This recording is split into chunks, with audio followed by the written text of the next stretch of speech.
السلام علیکم دوستو، آج جس موضوع پہ میں بات کرنے جا رہا ہوں وہ ہے ہماری تاریخ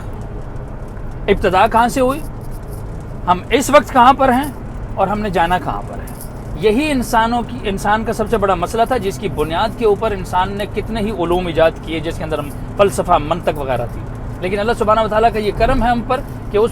ذات اقدس نے ہماری رہنمائی کے لیے انبیاء کو بھیجا۔ تو ہماری ابتدا جو ہوئی تھی وہ ہوئی تھی عہد الست سے، عالم ارواح کے اندر۔ عالم ارواح کے اندر جب ہم اللہ سبحانہ وتعالیٰ نے ہمیں بنایا، ہماری روحوں کو بنایا، پھر ہم سے ایک عہد الست لیا، جس کے اندر اللہ سبحانہ وتعالیٰ نے سب سے پہلے ہمارا کنفرمیشن لی کہ تمہارا رب کون ہے، اور تمام ارواح نے بولا کہ یا الہی تو ہمارا رب ہے۔ اللہ سبحانہ وتعالیٰ نے تمام کائنات کے مخلوق کو گواہ بنا کر کہا یہ دیکھ لو یہ کیا کہہ رہے ہیں۔ پھر اس کے بعد کہا کہ میرا ایک مشن ہے، اس مشن کو پورا کرنا ہے، جس کا ذکر اللہ سبحانہ وتعالیٰ نے قرآن مجید میں فرمایا ہے کہ میں اس دین کو تمام ادیان پر غالب کر کے چھوڑوں گا۔ اور وہی بنیان مرصوص والی آیت جس کے اندر اللہ سبحانہ وتعالیٰ نے فرمایا کہ پھر یہ سیسا پلائی ہوئی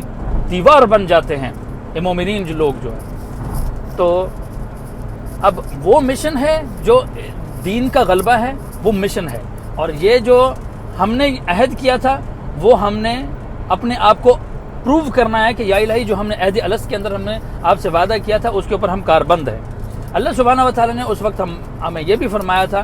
کہ میں تمہاری مدد کروں گا انبیاء کے ساتھ، اور تمہارے پاس وقتاً فوقتاً میسنجر بھیجتا رہوں گا کسی بھی صورت کے اندر۔ تو اللہ سبحانہ وتعالیٰ نے ہمیں جو آخری گائیڈنس دی ہے وہ ہے قرآن مجید، فرقان حمید، جس کے اندر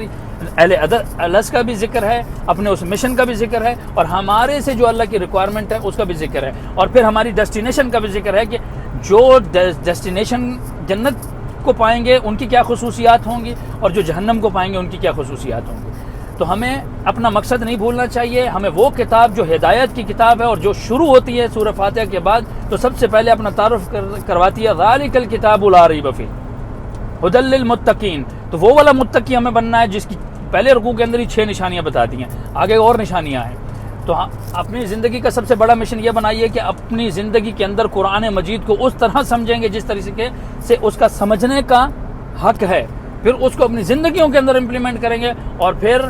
لوگوں تک آگے پہنچائیں گے، جیسا کہ رسول اللہ صلی اللہ علیہ وسلم نے آخری خطبے میں بھی فرمایا تھا کہ جو جہاں پر ہیں ان تک میں نے پیغام پہنچا دیا، اور جو یہاں پر نہیں ہیں ان تک تم پہنچا دو۔ اور یہ شہادت کا جو حق ہے یہ آج تک چلتا آ رہا ہے، اور اللہ سبحانہ وتعالیٰ نے بھی فرمایا قرآن مجید میں کہ تمہیں میں نے امت وسط بنایا ہے اور تم لوگوں پر شاہد ہو۔ ہم نے